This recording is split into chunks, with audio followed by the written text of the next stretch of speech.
అమ్మ దొంగ మొహం దానా, కాలేజ్కు వెళ్ళే వరకు నువ్వు నేను రాహుల్ లవ్ చేయకూడదని ఫిక్స్ అయ్యాం కదే. అవునే, కానీ ఈ ఎదవని ఇష్టపడకుండా ఉండడం చాలా కష్టం. మరి ఇప్పుడు ప్రామిసెస్ అన్నీ పోయినట్టేనా? ముగ్గురం ఒకేసారి రిలేషన్షిప్లోకి వెళ్దాం అనుకున్నాం కదా. ప్రయారిటీస్ చేంజ్ అవ్వకూడదు. సెటిల్ అయ్యాకే సీరియస్ రిలేషన్షిప్. అండ్ మన పార్ట్నర్స్ని ముగ్గురం ఓకే చేద్దాం అనుకున్నాం కదా. అబ్బా అవన్నీ గుర్తున్నాయి, కానీ ఒకసారి కార్తిక్తో మాట్లాడి చూడండి, నీకు రాహుల్కి పక్కా నచ్చుతాడు.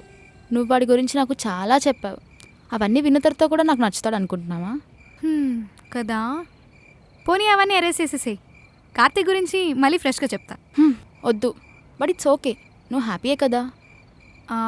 కానీ but I want you guys to be friends too. అవ్దాంలే, ఇంకా టైం ఉంది కదా. సారీ అను, అదేదో అలా జరిగిపోయింది.